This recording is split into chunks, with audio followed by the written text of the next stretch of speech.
সুপ্রিয় শ্রোতা বন্ধুরা, লক্ষ্মীজ স্টুডিওর সাহিত্য পাঠের আসরে আপনাদের স্বাগতম। আপনারা ধারাবাহিকভাবে শুনছেন মানিক বন্দ্যোপাধ্যায়ের কালজয়ী উপন্যাস পুতুল নাচের ইতিকথা। আজ শুনবেন উপন্যাসটির চতুর্থ পর্ব। উপন্যাসটির সবগুলো পর্ব প্লেলিস্ট আকারে ডেসক্রিপশন বক্সে পেয়ে যাবেন। শুরু করছি পুতুল নাচের ইতিকথার চতুর্থ পর্ব। এবার কার্তিক মাসে পূজা। সেনদিদির সর্বাঙ্গে ব্রণগুলি পাকিয়া উঠিতে উঠিতে গ্রামের পূজার উৎসব শুরু হইয়া গেল।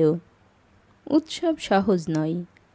গ্রামের জমিদার শীতলবাবুর বাড়ি 3 দিন যাত্রা, পুতুল নাচ, বাজি পোড়ানো, সাতগার মেলা, পূজা তো আছেই। গ্রামবাসীদের ঝিমানো জীবন প্রবাহে হঠাৎ প্রবল উত্তেজনার সঞ্চার হইয়াছে।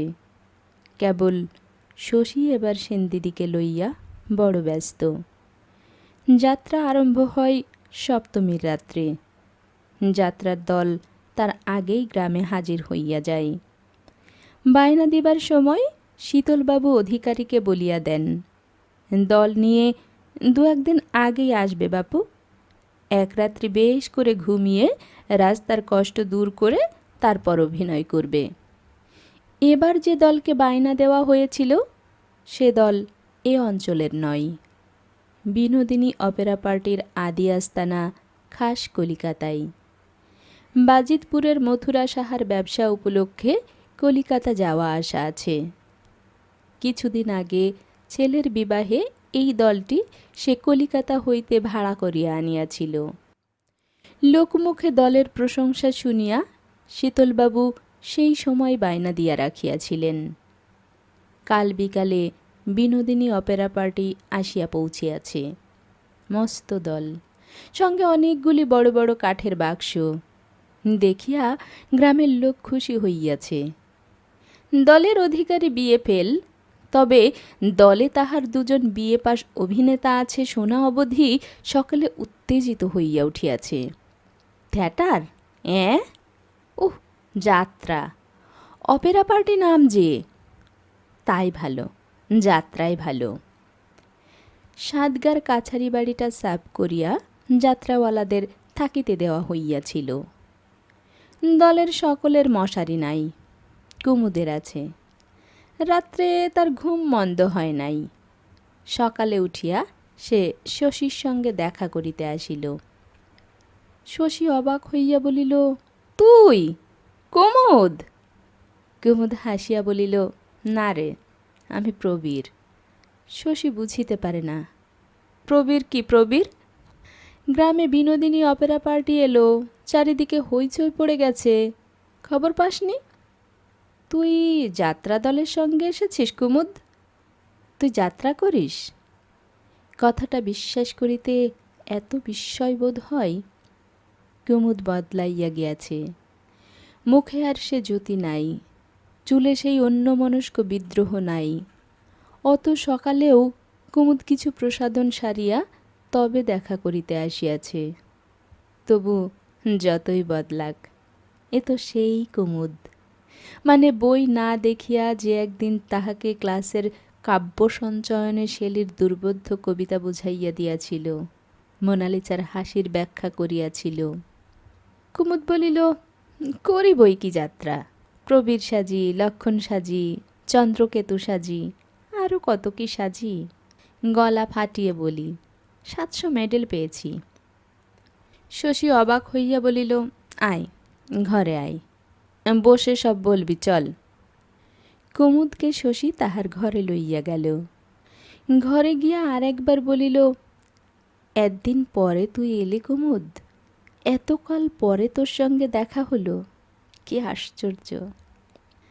তাহার বিছানায় বসিয়া ঘরের চারিদিকে চাহিতে চাহিতে কুমুদ বলিল, এতে আশ্চর্যের কি আছে? 3 বছর ধরে বাংলাদেশের কত গ্রামে ঘুরেছি তার ঠিক নেই, এবার তোদের গ্রামে এলাম। যাত্রার দলে ঢুকলি কেন? সে এক ইতিহাস শশী। বাড়ি থেকে দিলে খেদিয়ে, নিলাম চাকরি, চাকরি থেকেও দিলে খেদিয়ে। একদিন অন্তর আফিস গেলে কে রাখবে?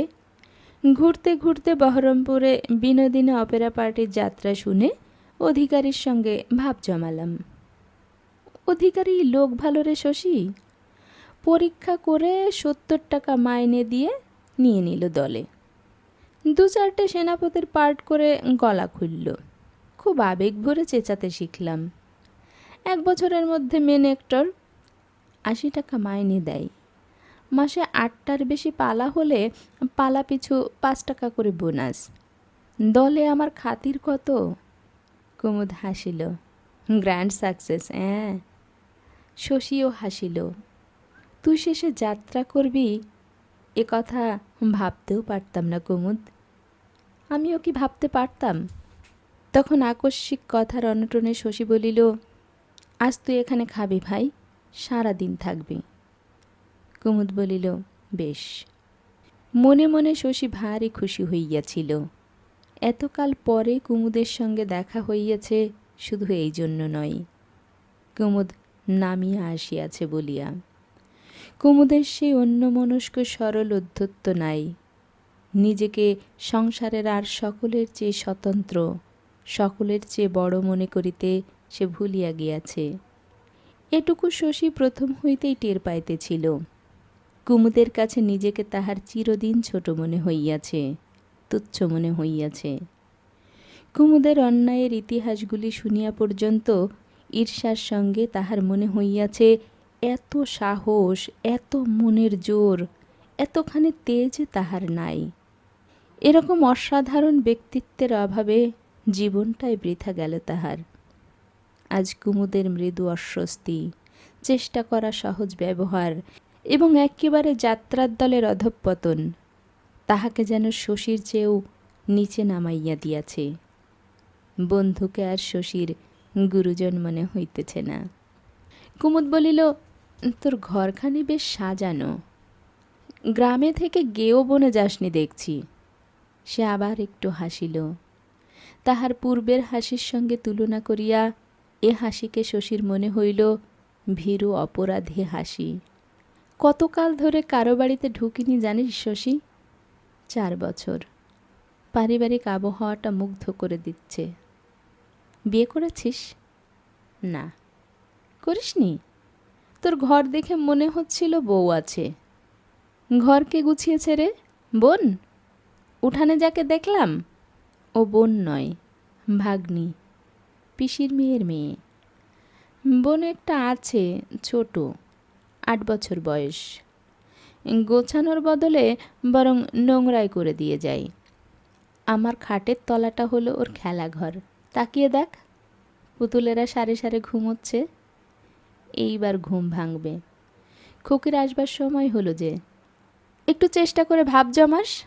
ভারী চালাক মেয়ে, ভারী বুদ্ধি। পড়াচ্ছি কি না আমি জানি। চটপট শিখছে। সামনের বছর স্কুলে ভর্তি করে দেব। শশী চিন্তিত হইয়া মাথা নাড়ে। দেব বলছি, হবে কিনা ভগবান জানেন। বাবার এসব পছন্দ নয়। হয়তো বলবেন, ছেলে লেখাপড়া শিখে হয়েছে অবাধ্য, মেয়ে কি হবেন ঠিক কি? স্কুলে দিয়ে কাজ নেই বাপু, শেখা না, বাড়িতেই শেখা। কুমুদ শশীর মুখের ভাব লক্ষ্য করিতেছিল। বলিল, বুঝিয়ে দিস, আজকাল মেয়েদের স্কুলে না দিলে চলে না। বুঝিয়ে? বাবাকে? বাবা সেকেলে। কথা বদলাইয়া বলিল, ঘর কে গোছায় বলছিলি? লোকের অভাব কি? এ হলো বাংলাদেশ। একজন রোজগার করে, 10 জন খায়। ঘর গোছাবার লোকের অভাব নেই। তবে বন্ধুকে শশী চোখ ঠারিল। নিজের ঘর আমি নিজেই গোছাই। শশীকে যামিনী কবিরাজের বউয়ের কাছে যাইতে হইবে, এই কর্তব্য অবহেলা করিবার উপায় ছিল না। বন্ধুকে খইয়ের মোয়া আর চন্দ্রপুলি খাওয়াইয়া শশী বিদায় লইল। গ্রামে পর্দা প্রথা শিথিল, কিন্তু সে গ্রামেরই চেনা মানুষের জন্য। শশীর বাড়ির মেয়েরা সকালবেলা অন্তঃপুরে পাক খায়। কুমুদ উৎসুক দৃষ্টিতে খোলা দরজা দিয়ে প্রকাণ্ড সংসারটির গতিবিধি যতটা পারে দেখিতেছিল। খানিক পরে ছোট্ট একটি ছেলে আসিয়া দরজাটা ভেজাইয়া দিয়া গেল। কুমুদ আহত হইয়া ভাবিল, আমি তো ওদের দেখিনি, ওদের কাজ দেখছিলাম যে আমি। সকলে মিলে কি রচনা করছে তাই দেখছিলাম। জামাটি গায়ে দিয়া কুমুদ বেড়াইতে বাহির হইয়া গেল। একটা পরিবারের গোপন মর্মস্পন্দন দেখিয়া ফেলার অপরাধ একা একা অন্তঃপুরে একটা ঘরে বসিয়া সহ্য করা কঠিন।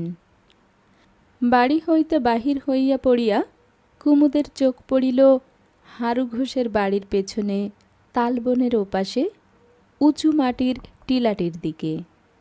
সে সেই দিকে চলিতে আরম্ভ করিল। জীবনে সে যত পুণ্য অর্জন করিয়াছে তার পাপের হিসাবটা আজ এখানকার মতো ধরিয়া তালবনের গভীর নির্জনতায় হঠাৎ তাহার পুরস্কার কে দিল, মানুষের বুদ্ধিতে তাহার বিশ্লেষণ নাই। শশীর বাড়ির মেয়েরা অকারণে তাহাকে যে লাঞ্ছনা দিয়াছিল, জীবনের নিরপেক্ষ দেবতা, ভোরের বাতাস, পাখির কলরব আর রিজু তালগাছগুলির প্রহরায় রক্ষিত যুগান্তের পুরাতন নিভৃত শান্তির উপলক্ষে ক্ষতিপূরণ করিলেন। এত সহজে সেন্টিমেন্টাল করিয়া দিতে পারে একটি সুখী পরিবারের অন্তঃপুর ছাড়া পৃথিবীতে এমন স্থান আছে, কুমুদ তাহা জানিত না। এত কি কুমুদ জানিত যে এই অহেতুকী আনন্দ তাহার মৃত্যুরই শেষ ভূমিকা? তালপুকুরের ধারে পৌঁছিয়া হঠাৎ তাহার মনে হইল কি একটা রবারের মতো নরম জিনিসে পা পড়িয়াছে। চোখের পলকে হলুদ রঙের নরম জিনিসটার মুখ মাটি হইতে উঠিয়া আসিয়া হাঁটুর কাছে কামড়াইয়া ধরিল। লেজের দিকটা জড়াইয়া গেল তাহার পায়ে। কুমুদ জীবনে কত পাপ করিয়াছে, পরিমাণ তার কম নয়। অল্প একটু পুণ্যের কয়েক মিনিট ব্যাপী অসাধারণ পুরস্কারের পর এই তাহার শাস্তি। ঘাড় ধরিয়া সাপের মাথাটা কুমুদ হাঁটু হইতে ছিনাইয়া লইল। সাপ সাপ শুনিয়া আগে আসিল মতি, ভিজা শরীরে শুকনো কাপড়টা কোনো মতে জড়াইয়া। কুসুম অভাবে ছুটিতে পারে না, তাহার আসিতে দেরি হইল। সাপ দেখিয়া মতি বলিল, ও তো ঢোড়া সাপ, জলে থাকে, ওর বিষ নেই। কুমুদের মৃত্যু ভয় প্রবল। কুসুম আসিয়া সায় না দেওয়া পর্যন্ত মতির কথা সে বিশ্বাস করিল না। বিশ্বাস করিয়াও হাঁটুর ওপরে রুমাল দিয়া সজোরে বাঁধিয়া সন্দিগ্ধভাবে বলিল, শশীকে একবার ডেকে আনো খুকি, দেখুক যদি বিষ থাকে। চেনো তো শশীকে? তোমাদের পাড়াতেই থাকে, ডাক্তার। কুসুম মুচকিয়া হাসিয়া বলিল, জালো খুকি, ছোটবাবুকে ডেকে আন। তাহার হাসিটা কুমুদের ভালো লাগিল না। ছোটবাবুর কে হন? খানিক পরে কুসুমের এ কথার জবাবে তাই সে সংক্ষেপে শুধু বলিল, কেউ না, বন্ধু। ছোটবাবু আমাদের বলতে গেলে একরকম আপনার লোক, দুবেলা আসেন। এ কথা শুনিয়াও কুসুমকে হঠাৎ আত্মীয়া জ্ঞান করিয়া বসিবার মতো মনের অবস্থা কুমুদের ছিল না। সে বলিল, ঢোড়া সাপে বিষ থাকে না কেন? সব সাপের কি বিষ থাকে? ঢোড়া হলো জলের সাপ, আমায় একবার কামড়েছিল, হয়তো ওই সাপটাই হবে। একদিন খুব ভোরে ওই পুকুরে নাইছি, বেড়াতে বেড়াতে ছোটবাবু এসে পুকুর পাড়ে দাঁড়িয়ে গল্প করতে লাগলেন। এমনি সময়ে সাপটা এইখানে কামড়ে দিল। কুসুম তাহার লিভারটা দেখাইয়া দিল। তাহার বোধহয় ধারণা ছিল মানুষের হৃদয়ের অবস্থানটা ওইখানে।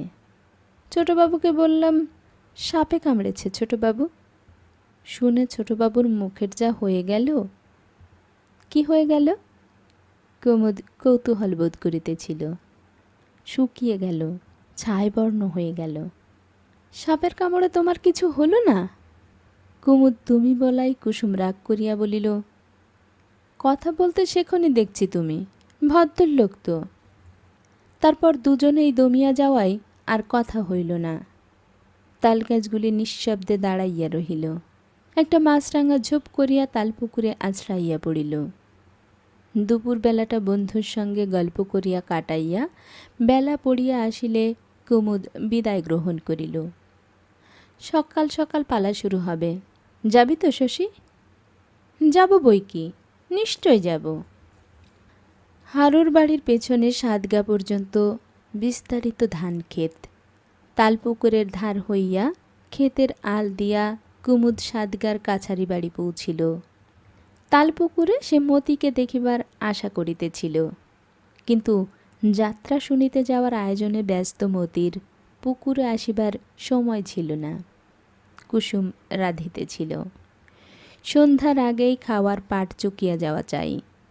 মতি বিনা বাক্যে তাহার সমস্ত হুকুম পালন করিয়া যাইতেছিল। পরাণ সব বিষয়ে উদাসীন। সন্ধ্যার আবির্ভাবে তাহার বোন আর বউ যত ব্যস্ত হইয়া ওঠে, সে যেন ততই ঝিমাইয়া যায়। রান্নাঘরে বসিয়া কুসুমের সঙ্গে সে প্রথমে একটু গল্প জমাইবার চেষ্টা করিয়াছিল। গল্প করিবার সময় না থাকায় কুসুম তাহাকে আমল দেয় নাই। দাওয়ায় বসে হোকা টানোগে না বাপু, মেয়ে মানুষের আঁচল ধরা পুরুষকে আমি দু চোখে দেখতে পারি না। কুসুমের ভর্তস্নায় চিরকাল পরাণের খারাপ লাগে, তবে স্পষ্ট খারাপ লাগার ভাবটা এত অল্প সময়ের মধ্যে মনের একটা উদাস বৈরাগ্য ও দেহের একটা ঝিমানো আলস্যে পরিণত হইয়া যায় যে রাগিবার অবসর প্রায় সে পায় না। মাঝে মাঝে কুসুমকে তাহার ভারী ছেলে মানুষ মনে হয়। 14 বছর বয়সে তার বউ হইয়া এতকাল কুসুমের শরীরটাই যেন বড় হইয়াছে, মনের বয়স বাড়ে নাই। মোক্ষদাকে একখানা ফর্সা কাপড় পরিতে দেখিয়া পরাণ জিজ্ঞাসা করে, তুমিও যাবে নাকি মা যাত্রা শুনতে? না, আমার আবার যাত্রা কি? জোর করিয়া ধরিলে মোক্ষদা যাইতে রাজি আছে, কিন্তু এরা কেউ যাইতে বলিবেও না। আগে হইতে মোক্ষদা তাহা জানে, তাই সাতরাদের বুড়ি পিসির সঙ্গে আগেই সে পরামর্শ ঠিক করিয়া রাখিয়াছে। তারা দুজনে যাত্রা শুনিতে যাইবে। বাড়ি আসিয়া মোক্ষদা তাহা হইলে বলিতে পারিবে, যাত্রা শুনিবার শখ তাহার একটুও ছিল না, কি করিবে? আর একজন টানিয়া লইয়া গেল, জোর করিয়া টানিয়া লইয়া গেল। পরাণ বলে, ফর্সা কাপড় পরে তুমি তবে যাচ্ছ কোথা? সাতরাদের বাড়ি যাব বাবা, যদুর পিসি একবার ডেকেছে। কুসুম ঝা করিয়া সামনে আসিয়া পড়ে। কাল যেও মা, কাল যেও। আমরা এখন বেরোবো, তুমি চললে সাতরাদের বাড়ি। বাড়িতে তাহলে থাকবে কে? মোক্ষদা তার কি জানে, যার খুশি থাক। তোমরা যাবে যাত্রা শুনতে, বাড়ির ব্যবস্থা তোমরাই করো বাছা, আমি তার কি জানি? আমি বুড়ো মানুষ, সব ব্যাপারে আমাকে টানো কেন? আমি আছি নিজের শতেক জ্বালাই। কুসুম রাগিয়া বলে, জ্বালা বাপু সংসারে সবারই আছে, ঘরে বসে জ্বললেই হয়, এমন শত্রুতা করা কেন? আগেই জানি শেষকালেতে ফ্যাকড়া বাঁধবে। মোক্ষদা বোধ হয় একটু লজ্জা বোধ করে, হয়তো তাহার মনে হয় বুড়ো মানুষের যাত্রা শুনিতে যাওয়ার জন্য এত কাণ্ড করা উচিত নয়। বাড়িতে থাকিতে রাজি হইয়া সে গুম হইয়া বসিয়া থাকে। রান্না শেষ করিয়া কুসুম স্বামীকে খাওয়াই, তারপর ননদের সঙ্গে এক থালায় নিজে খাইতে বসে। পরাণ পেট ভরিয়া ভাত খায়। কুসুম আর মতির গলা দিয়া আজ ভাত নামিতে চায় না। ফেলা ছাড়া করিয়া কোনো রকমে তাহারা খাওয়া শেষ করে। দিনের আলো যত ম্লান হইয়া আসে, মনের মধ্যে তাহাদের এই আশঙ্কা ততই প্রবল হইয়া ওঠে যে ওদিকে বুঝি যাত্রা শুরু হইয়া গেল। মতিকে কাপড় পরিতে হুকুম দিয়া কুসুম হেসেল তুলিয়া ফেলে। পুকুরে যাওয়ার সময় এখন নাই। উঠানের এক কোণে ছাই ফেলা আম গাছটির তলে বসিয়া বাসন কখানি কুসুম তাড়াতাড়ি মাজিয়া নাই। ওই সুবিধাটুকুর ব্যবস্থা সে কেবল বিকালেই করিয়া রাখিয়াছে। দু কাখে দুটি কলসি বহিয়া কত জল তুলিয়া কুসুম যে আজ হাঁড়ি গামলা সব ভর্তি করিয়াছে। মতি বলে, আমিও হাত লাগাই বউ, শিগগির হয়ে যাবে। না, মতি তাড়াতাড়ি কাজ করিতে পারে এ বিশ্বাস কুসুমের নাই। 1 মিনিটের কাজে মতি 10 মিনিট লাগাইয়া দিবে। যা বললাম তাই কর তুই, কাপড় পরতেই তো তোর 10 ঘন্টা। একসময় গোধূলি শেষ হওয়ার আগেই কি করিয়া কাজ শেষ হয়। বাকি থাকে শুধু এটা আর ওটা, যা করিলেও চলে, না করিলেও চলে। কুসুমের তাড়ায় পরাণ ও মতি দুজনেই সাজ সমাপ্ত করিয়াছে। নিজে সাজিতে গিয়া ওদের দুজনকে দেখিয়া কুসুম এতক্ষণে একটু হাসিল। শার্টের উপর উড়ানি চাপানোই পরাণকে একেবারে বাবু বাবু দেখাইতেছে, আর ডুরে শাড়ি পরিয়া মতি হইয়াছে সুন্দরী। মতির হালকা অপরিণত দেহটিকে কুসুম হিংসা করে। মনে হয় তাহার নিজের স্বাস্থ্য এতখানি ভালো না হইলে যেন সে খুশি হইত। ডুরে শাড়ি তারও আছে বই কি, তবে আজকাল রঙিন লাইন দিয়া শরীর ঢাকিতে কুসুমের লজ্জা করে। আসরে যখন তাহারা পৌঁছিল, যাত্রা আরম্ভ হইতে বিলম্ব আছে। চিকের আড়ালে জায়গার জন্য কলহ শুরু হইয়া গিয়াছে ইতোমধ্যেই। সকলেই চিক ঘেঁষিয়া বসিতে চাই।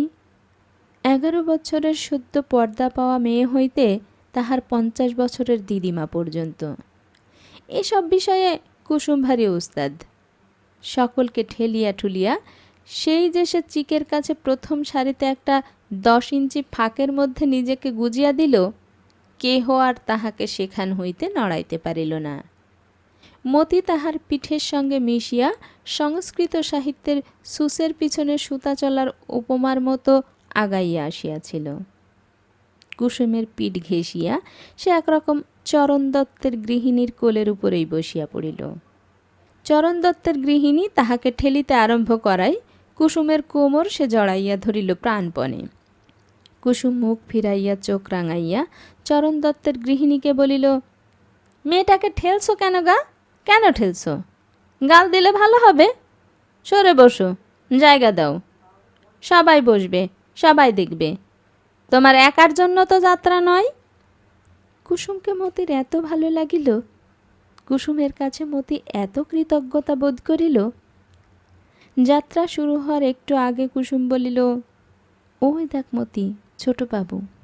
দেখেছি। এত লোক, এত আলো, এত শব্দ। মতির নেশা লাগিয়া গিয়াছিল। পাট করা মুগ আর চাদরটি কাঁধে দেওয়া শশীকে ভারী বাবু দেখাইতেছে। সে আসরে আসিয়া দাঁড়ানো মাত্র মতি তাহাকে দেখিতে পাইয়াছিল। স্বয়ং শীতলবাবু তাহাকে ডাকিয়া কাছে বসাইলেন দেখিয়া শশীর সম্মানে মতিরও সম্মানের সীমা নাই। শামিয়ানার তলা ভরিয়া গিয়া খোলা আকাশের নিচে পর্যন্ত লোক জমিয়াছে। দুজন স্থূলকায়া গৃহিণীর মাঝে পড়িয়া মতির গরম বোধ হইতেছিল। এদিকে একসময় বাজনা বাজিয়া ওঠে, কনসার্ট ঐকতান। শুনিলে এমন উত্তেজনা বোধ হয়, কিছু একটা উপভোগ্য ঘটিবার প্রত্যাশা। তারপর বাজনা থামিয়া যাত্রা শুরু হয়। 16 জন সখী আসিয়া নৃত্য আরম্ভ করে। তাদের পরনে পশ্চিমা ঘাগরা। মতি ফিস ফিস করিয়া বলে, বেটা ছেলে সখী সেজেছে না বউ? সখীরা নাচিয়া গেলে প্রবেশ করেন জনা ও অগ্নিদেব। জনাকে দেখিয়া মতির সন্দেহ হয়, ও নিশ্চয়ই মেয়ে মানুষ বউ না? তোর মাথা, চুপ কর, শুনতে দে। প্রবীরের প্রবেশ দ্বিতীয় দৃশ্যে। গঙ্গাদেবের পুত্রঘাতী অর্জুনকে যথাবিধি শাস্তি দিবার প্রতিজ্ঞামূলক 1 পৃষ্ঠাব্যাপী স্বগত উক্তির পরেই প্রবীরকে দেখিয়াই আসরমুগ্ধ হইয়া যায়। কি স্মার্ট সাজ পোশাক, কি লালিত্যময় যৌবন মূর্তি, তলোয়ারটা কি চকচকে। কথা যখন সে বলে, আসরে একটা শিহরণ বহিয়া গিয়া শ্রোতারা যেন পরম আরাম বোধ করে। জমিবে, প্রবীরের পার্ট জমিবে, খাসা জমিবে। যেমন রাজপুত্রের মতো চেহারা, তেমনই চমৎকার গলা। প্রবীরের প্রিয়া মদন মঞ্জরীও আসরে আছেন। এত লোকের মাঝে এ যেন একান্ত নির্জন রাজোদ্যান। এমনই নিঃসংকোচ নির্ভুল আবেগমথিত স্বরে প্রবীর তাহাকে ভালোবাসিতে থাকে। যাত্রার আসরে হাত ধরার অতিরিক্ত প্রেমস্পর্শ নিষিদ্ধ। সেজন্য প্রবীরের কোনো অসুবিধে আছে মনে হয় না। শুধু কথায়, শুধু অভিনয়ে এতগুলো লোকের মনে সে বিশ্বাস জন্মাইয়া দেয় যে তাহারা দুজন এক দেহ এক প্রাণ। অবাক হয় কুসুম আর মতি। কুসুম বলে, ওলো, এ যে সেই লোকটা। মতি বলে, কি সুন্দর করছে বউ, মনে হচ্ছে যেন সত্যি। কুসুম একটু হাসে, যেন তোর সঙ্গেই করছে না। মতি জবাব দেয় না, শোনে। প্রবীর বলে, রাগ করিয়াছ? কেন রাগ করিয়াছ অবোধ বালিকা? কেন এত অভিমান? দুটি চোখে কেন এত ভর্তসনা? মুখে মেঘ নামিয়াছে, দুলে দুলে ফুলে ফুলে উঠিতেছে বুক। দেখে মনে হয় আমি যেন বকিয়াছি তোরে, মন্দ বলিয়াছি। এ গাম্ভীর্য, হাসিহীন এত কঠোরতা ফুলে কি মানায় সখী? মানায় কুসুমে? আমি তোরে ভালোবাসি, সত্য কহিয়াছি, প্রাণ দিয়া ভালোবাসি তোরে। সাক্ষী নারায়ণ, সাক্ষী মোর হৃদয়ের। মতির বুকের ভিতরে শিরশির করে। কুসুম মনে মনে অধীর হইয়া ভাবে, বলো না লক্ষ্মী ছাড়ি, রাগ করিনি। মুখ ফুটে ও কথাটা তুই আর বলতে পারিস না? ধন্যী তোর প্রাণ। রাত ৩টা অবধি যাত্রা শুনিয়া আসিয়া ঘুম ভাঙিতে পরদিন সকলেরই বেলা হয়। হয় না শুধু শশী আর পরাণের। যামিনী কবিরাজের বউ রোগের বিপজ্জনক অবস্থায় উপনীত হইয়াছে। সকাল সকাল উঠিয়া স্নান করিয়া শশী তাহার কাছে যায়। পরাণের কবিঘা জমির ফসল অবিলম্বে ঘরে না তুলিলেই নয়। নিজে উপস্থিত না থাকিলে ২৭টা খেজুর গাছের রসই তাহার অর্ধেক চুরি হইয়া যাইবে। তাল গাছ ছাড়া আর কোনো গাছ পরাণ এবার জমা দেয় নাই। এবার সে নিজেই খেজুর রস জাল দিয়া গুড় করিবে। ডাঙা জমিতে এবার সে কিছু মূলার চাষ করিবে স্থির করিয়াছে। শশী বলিয়াছে, জমিতে হাড়ের সার দিলে মূলা ভালো হয়। ১০ সের গুঁড়া হাড় পরাণ পরীক্ষার জন্য আনাইয়া লইয়াছে, এখনো জমিতে দেওয়া হয় নাই।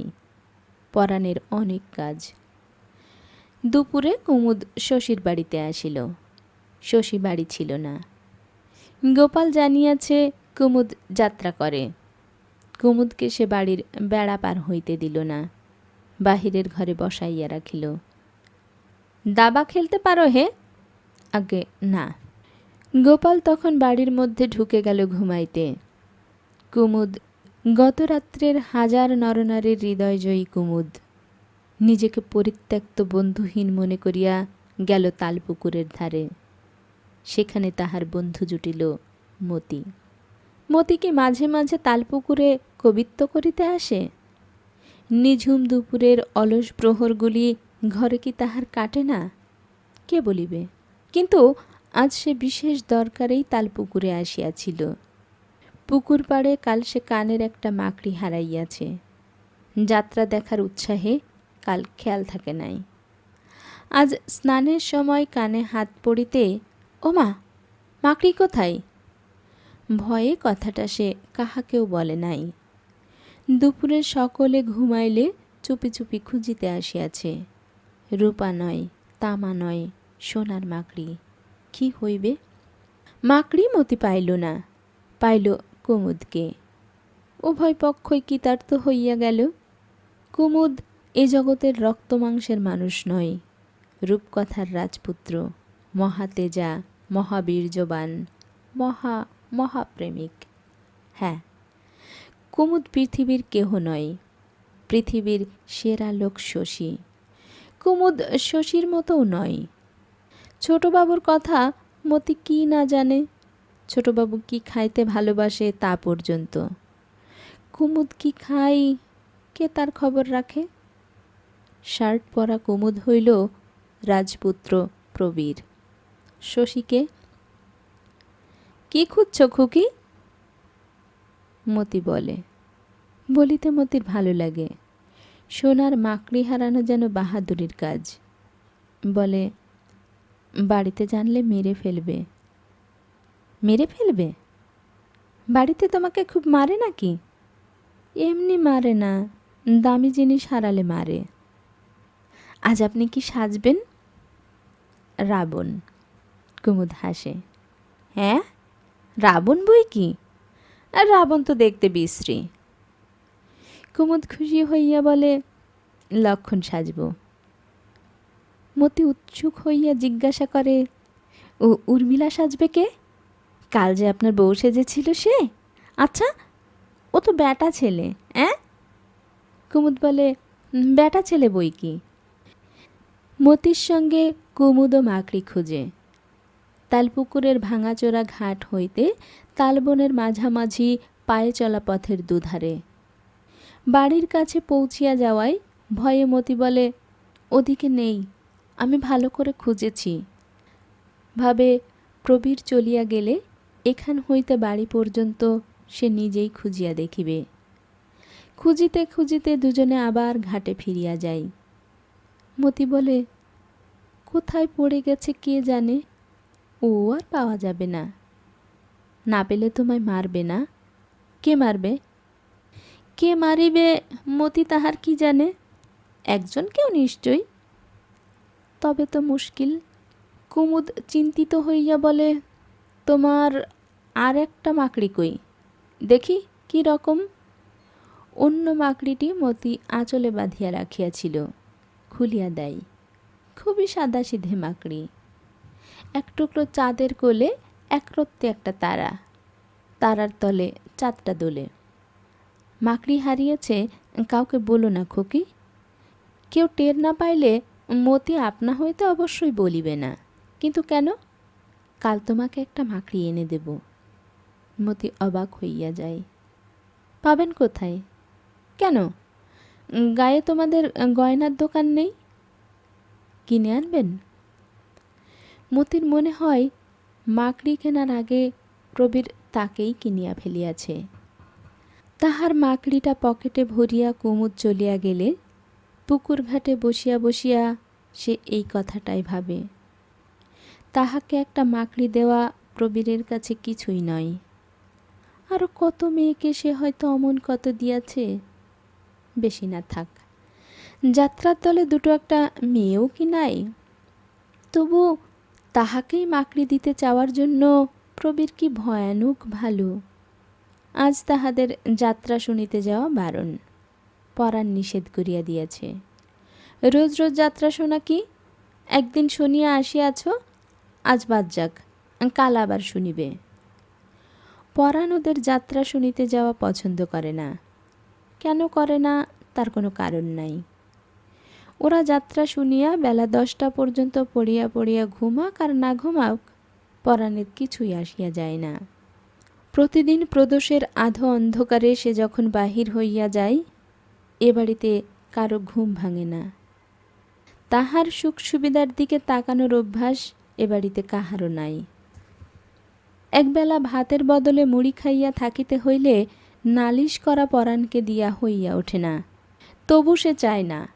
বাড়ির মেয়েরা যাত্রা শুনিতে যায়, পরপর 2 দিন যাত্রা শুনিতে যায়। তুমি যাবে না?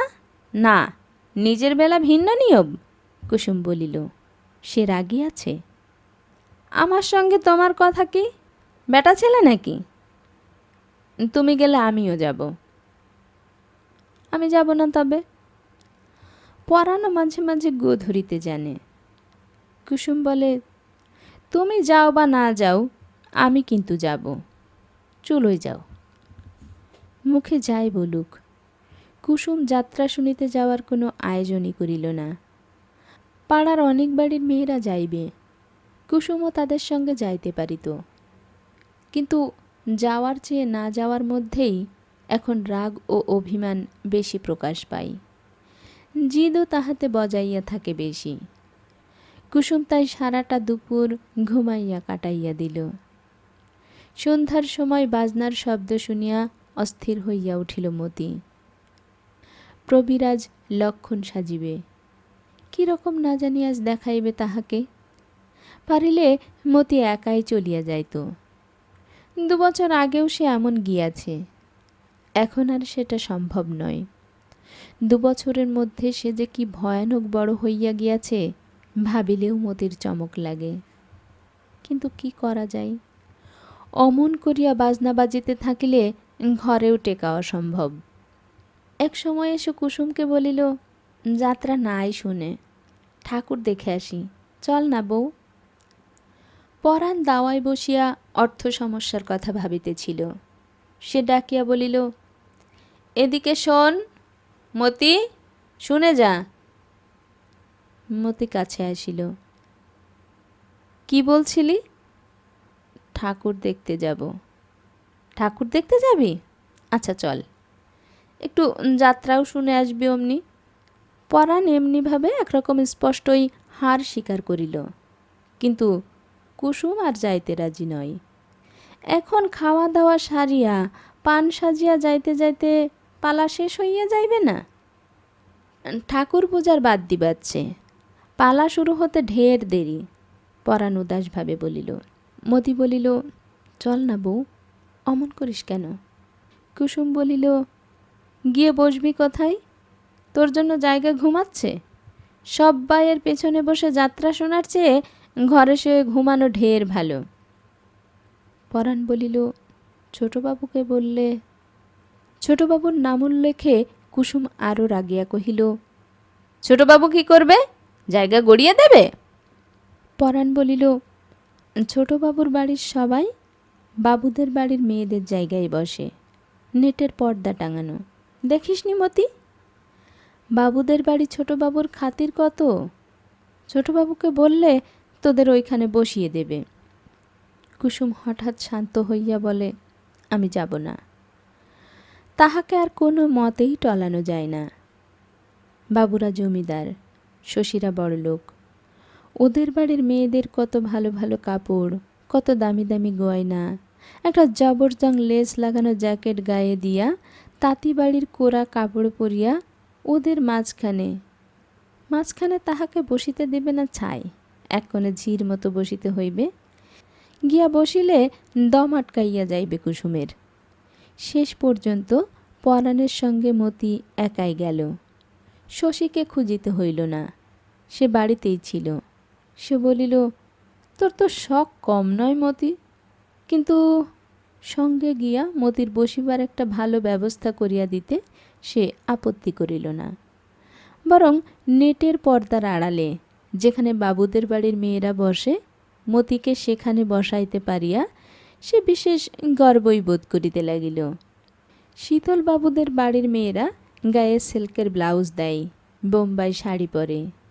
শীতলবাবুর ভাই কলিকাতা প্রবাসী বিমলবাবুর স্ত্রী কন্যারা পায়ে জুতাও দিয়া থাকে। দু ভাইয়ের পরিবারের নারীর সংখ্যাও কি কম? সংসারে যেখানে যত টাকা সেখানে তত নারী, সেখানে তত রূপ। মতি সংসারের এ নিয়ম জানিত না। সংসারের কোন নিয়মটাই বা সে জানে? কাঁচা মেয়ে, সে বোকা মেয়ে। প্রায় 20 বর্গফুট পরিমাণ পরিষ্কার চাদরের ওপর গাদা করা ঘষা মাজা সাজানো গোছানো সজাতির মধ্যে আসিয়া পড়িয়া সে যেন দিশেহারা হইয়া গিয়াছিল। বিমলবাবুর স্ত্রী সুধন, আমার মুখে কি দেখছ বাছা? বিমলবাবুর মেয়ে বলে, তোমার চশমা দেখছে মা। মতির বুকের ভেতর ঢিপ ঢিপ করে। তাহাকে বসিতে দেওয়া হইয়াছে সম্মানের আসনেই, সামনের দিকে, পেছনে আশ্রিত পরিজনদের মধ্যে নয়। শীতলবাবু নিজে মেয়েটিকে সঙ্গে করিয়া পৌঁছাইয়া দিয়া বলিয়াছেন, সামনে বসিও, শশী ডাক্তারের বাড়ির মেয়ে। কাল শশী ডাক্তারের বাড়ির মেয়েরা যত বিশ্রী করিয়াই হোক খুব সাজিয়া আসিয়াছিল। আর আজ এ কি বেশ! শীতলবাবু আর বিমলবাবুর বাড়ির মেয়েরা এই কথা ভাবিয়াছিল। তাহারা কাপড় চেনে, গয়না চেনে, নিজেদের ঘষে এবং মাজে। ও মেয়েটা ধরতে গেলে রীতিমতো নোংরাই।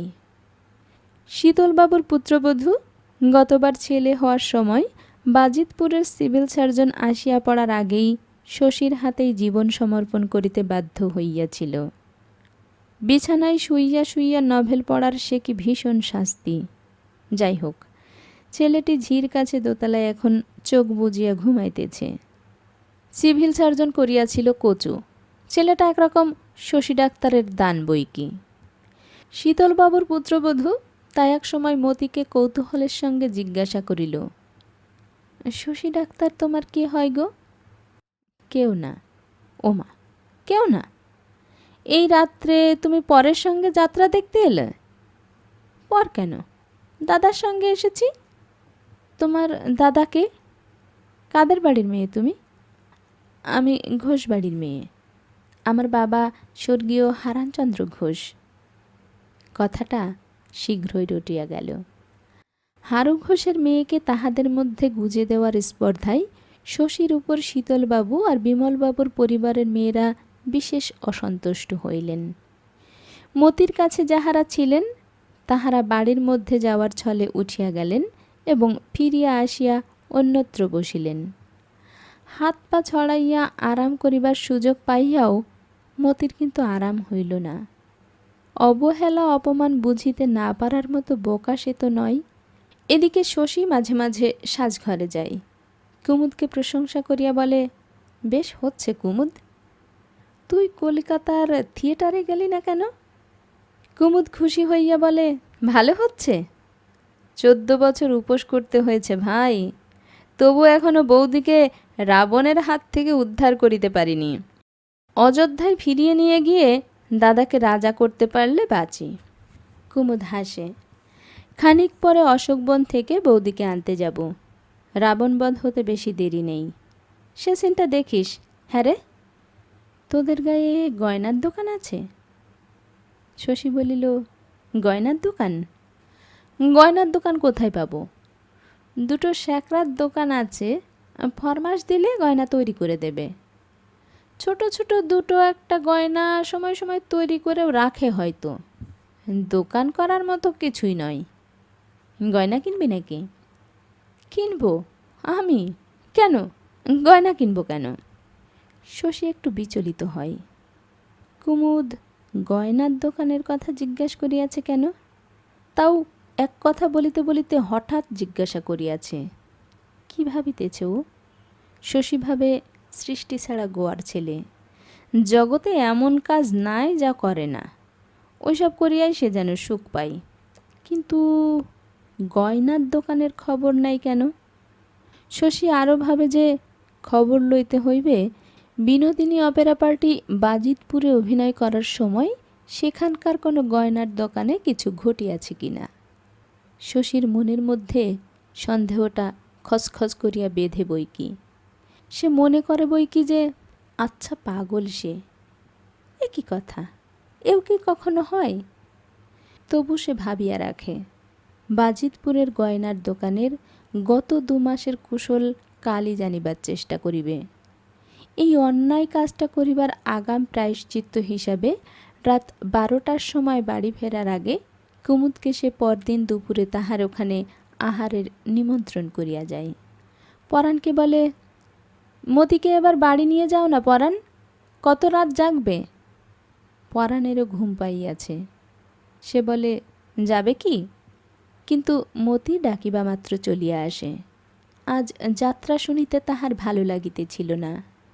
যে কাঁচা মনে বিনা কারণেই সর্বদা আনন্দ ভরিয়া থাকে, কোনো একটা তুচ্ছ উপলক্ষে মনে তাহার উত্তেজিত সুখ হয়। শীতলবাবু আর বিমলবাবুর পরিবারের মেয়েরা যাত্রা শোনার উৎসাহ তাহার নষ্ট করিয়া দিয়াছে। মতি যেন চুরি করিয়া বাড়ি ফিরিল। তবু কি সুন্দর এই মেয়ে মানুষগুলো, এক একজন যেন এক একটা ছবি। হারু ঘোষ যেখানে বজ্রাঘাতে মরিয়াছিল সেখানটা বিষাক্ত সাপের আস্তানা। হারু ঘোষের বাড়ির কাছে তালবনের সাপগুলির বিষ নাই। বিষ নাই? কুমুদকে যে সাপটা কামড়াইয়াছিল সেটার বিষ ছিল না, সেটা জলের সাপ, ঢোড়া সাপ। কিন্তু তালবনের সব সাপ কি জলের সাপ? সব সাপ কি ঢোড়া সাপ? কে বলিবে? মতি তাহা জানে না। শেষ পর্যন্ত তাহাকে স্বীকার করতে হয় যে অন্য সাপে কামড়ালে হয়তো যেতেন মরে। মতির দোকানে 2টি মাকড়ি দোলে। মাকড়ি দুটির চাঁদ দুটির কোলে একরতি তারা দুটিও দোলে। কুমুদ নিজের হাতে তাহাকে মাকড়ি পরাইয়া দিয়াছে। ওর মধ্যে একটা নতুন ঝকঝকে, অন্যটা অনেক দিনের পুরনো, মলিন। এও একটা সমস্যার কথা বই কি। মতি যত বোকাই হোক, আসলে সে আর এমন কি বেশি বোকা? এটুকু মতি খেয়াল করিয়াছিল। নতুন মাকড়ি দেখিলেই সকলে ধরিয়া ফেলিবে যে, সে বলিবে কি, কৈফিয়ত দিবে কি? রাজপুত্র প্রবীর দুপুরবেলা তালপুকুরের ধারে মাকড়িটি নিজের হাতে তাহার কানে পরিয়া দিয়াছে শুনিলে বাড়িতে তাহাকে আর আস্ত রাখিবে না। কুমুদ এ সমস্যার মীমাংসা করিয়া দিয়াছে। বাড়ি যাওয়ার আগে, বাড়ি যেন মতির কত দূর, কান হইতে দুটি মাকড়ি মতি খুলিয়া ফেলিবে। রাত্রে তেঁতুল মাখাইয়া রাখিয়া দিয়া সকালে সোডা দিয়া মাজিলে দুটি মাকড়ি মনে হইবে মাজিয়া ঘষিয়া পরিষ্কার করা পুরনো মাকড়ি। জিজ্ঞাসা করিলে মতি বলিবে, সাফ করেছি তেঁতুল আর সোডা দিয়ে। মতি এই কথা বলিবে, এই সত্য কথাটা। কুমুদের বুদ্ধি দেখিয়া মতি অবাক হইয়া গিয়াছে। অন্য সাপে কামড়ালে মরে যেতাম? আমি মরে গেলে তুমি কি করতে? আমি আমি কি করতাম? কি জানি কি করতাম। কাঁচা মেয়ে, একেবারেই কাঁচা মেয়ে। কিন্তু মনে মনে মতি সবই জানে। কি জানে না সে? সেদিন কুমুদ সাপের কামড়ে মরিয়া গেলে সে কিছুই করিত না। 1 নম্বর মতি এটা জানে। 2 নম্বর সে জানে কুমুদ শুনিতে চাই সে মরিয়া গেলে মতি একটু কাঁদিত। মতি এত কথা জানে, সে কিছু করিত না, এই সত্য কথা। আর সে যে একটু কাঁদিত, এই মিথ্যে কথা। এর কোনোটাই যে বলিতে নাই। এও যদি মতি না জানিবে, মধ্যবর্তী ও জবাবটা দিয়া সে অজ্ঞতার ভান করিল কেন? তবু যত হিসাবে ধরা যাক, মতি কাঁচা মেয়েই। এখন যদি মরে যাই, কুমুদ বলে, তাহলে আমি এখন যদি মরে যান, দূর, মরার কথা বলতে নেই। কে জানি মতি এসব শিখিল কোথায়?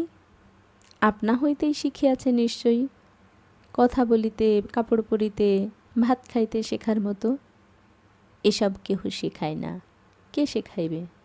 এবং তারপর কুমুদ মতিকে নানা কথা জিজ্ঞাসা করে। আর ছেলে মানুষই প্রশ্ন নয়, তাহার নিজের কথা, আত্মীয় স্বজনের কথা, তাহার গ্রামের কথা। মতি আগ্রহের সঙ্গে সকল প্রশ্নের জবাব দেয়। কখনো পাল্টা প্রশ্ন করে, কখনো বা আপনা হইতেই কুমুদকে অনেক অতিরিক্ত অবান্তর কথা বলে। তাহার সরল চাহনি একবারও কুটিল হইয়া ওঠে না। তাহার নির্ভরশীলতা কখনো টুটিয়া যায় না। না, মতির কোনো ভাবনা নাই। সে কিছু জানে না, কিছু বোঝে না। পৃথিবীর সবই তাহার কাছে অভিনব অভিজ্ঞতার অতীত। কুমুদকে হাত ধরিতে দেওয়া উচিত কি অনুচিত, সে তার কি জানে? ওসব কুমুদ বুঝিবে, রাজপুত্র প্রবীর বুঝিবে। মতির বিশেষ লজ্জাও করে না। তবে হঠাৎ চোখ নিচু করিয়া একটু যে সে হাসে, সেটা কিছু নয়। দিন ও রাত্রির মধ্যে দুপুরের সময়ের গতি সবচেয়ে শিথিল। দুপুরের অন্ত নাই। আকাশের সূর্য কতক্ষণে কতটুকু সরিয়া তাহাদের গায়ে রোদ ফেলেন জানা যায় না। তাহারা উঠিয়া টিলাটার দিকে চলিতে থাকে। ওদিকে নিবিড় ছায়ার ছড়াছড়ি। এই ছিল পুতুল নাচের ইতিকথার 4র্থ পর্ব। আজকের আয়োজনটি কেমন লাগলো এবং আপনারা কে কোথা থেকে শুনলেন কমেন্টে জানাতে পারেন। এতক্ষণ সাথে থাকার জন্য ধন্যবাদ।